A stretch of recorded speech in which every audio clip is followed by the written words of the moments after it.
warahmatullahi wabarakatuh. Selamat malam, shalom. Kami dari kelompok 1 akan mempresentasikan hasil praktikum kedua penilaian formasi. Tapi sebelumnya perkenalkan, saya Gwen Valinsa Horeka. Saya Dodi Finansa Brian. Saya Muhammad Rizky Fathan Rahman. Di sini kami akan mempresentasikan tentang mencari nilai kuantitatif dari sumur Nethertrust yang terletak pada lapangan Gingras dengan 7 zona produktif dengan beberapa parameter yang dicari, yaitu porositas, volume shell, dan saturasi air serta litologinya. Yang pertama untuk volume shell. Volume shell sendiri bisa dicari dengan rumus gamma Ray log dikurangi dengan gamma Ray minimal dibagi dengan gamma Ray maksimal dan dikurangi dengan gamma Ray minimal dikali dengan 100%. Jadi gamma Ray minimal dan maksimal ini didapat dari nilai gamma ray pada keseluruhan zona. Jadi yang defleksi gamma ray-nya ke kanan, paling kanan, itu maksimalnya, dan jika defleksinya paling kiri, itu minimalnya. Dari sumur kita, Nethertrust, nilai gamma ray yang maksimal yang didapat itu 150 dan minimalnya itu 9. Kemudian untuk mencari gamma ray log-nya sendiri, itu dicarinya per zona. Jadi contoh pada zona pertama ini, kita mencari rata-ratanya, yaitu didapat dari gamma ray yang paling kanan atau maksimalnya. Contoh di sini 36, terus dijumlahkan dengan gamma ray paling kecil.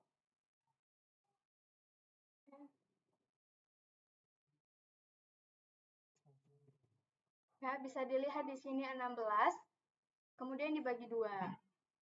Dan dimasukin ke dalam rumus, itu didapat untuk zona pertama ini volume shell-nya itu 12,4%. Sedangkan untuk zona kedua, volume shell-nya 16,67%. Pada zona ketiga itu 5%. Pada zona keempat itu 14,8%. Pada zona kelima, volume shell-nya 2,8%. Pada zona keenam, volume shell-nya 11,7%, dan pada zona ke-7 atau zona yang terakhir itu 34,4%. Dari sini jika dilihat pada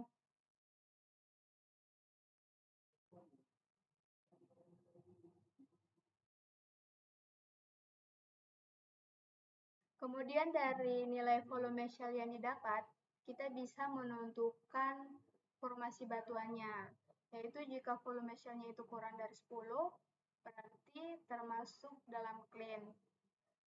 Kalau volume shell-nya itu 10-33%, berarti termasuk shelly, dan lebih dari 33% itu shell.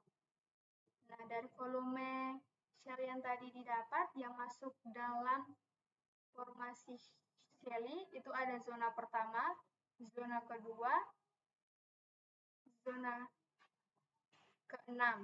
Sedangkan kalau masuk dalam yang clean itu ada zona ketiga dan zona kelima. Dan pada shell itu ada zona keempat dan zona ke-7. Selanjutnya akan disampaikan oleh teman saya. Oke, baik, terima kasih Gwen. Sekarang saya akan melanjutkan penjelasan dari teman saya mengenai penentuan dari water saturation menggunakan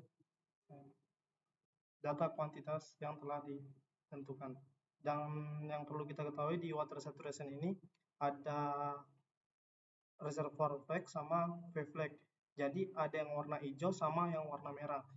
Yang warna hijau ini ialah potensi dari adanya hidrokarbon kita atau enggak. Sedangkan kalau untuk yang merah ini dia potensi ekonomis buat ekonomis hidrokarbon kita buat diproduksi atau enggak. Nah, cara nentuin dari water saturation-nya, kita nentuin dari kelas formasi dari zona 1 yang dimana pada saat penentuan volume shell-nya, di mana zona pertama itu sekitar 12,4%, yang 12,4%,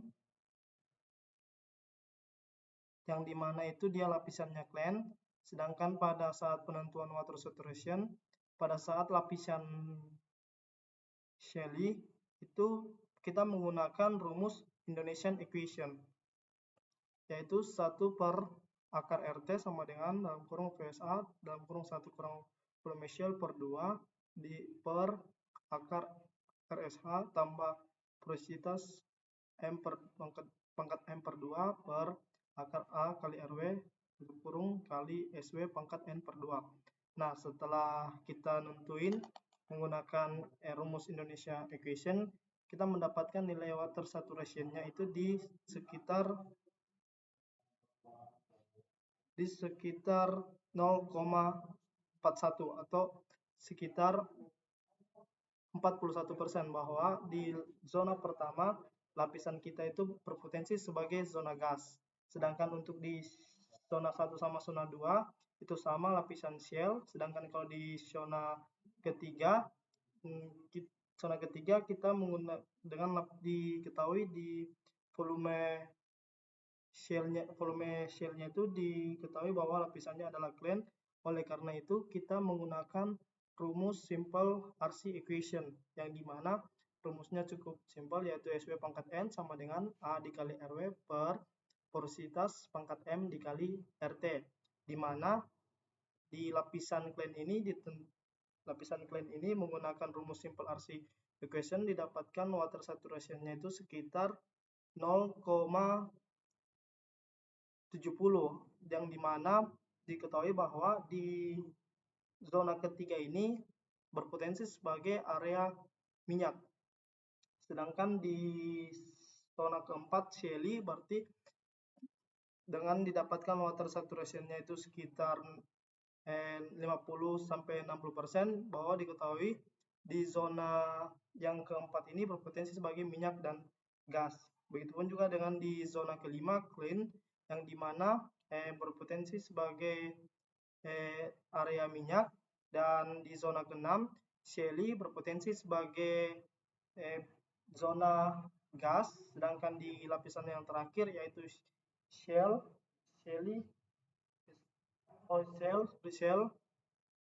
berpotensi sebagai area minyak dan gas. Selanjutnya akan disampaikan oleh teman saya.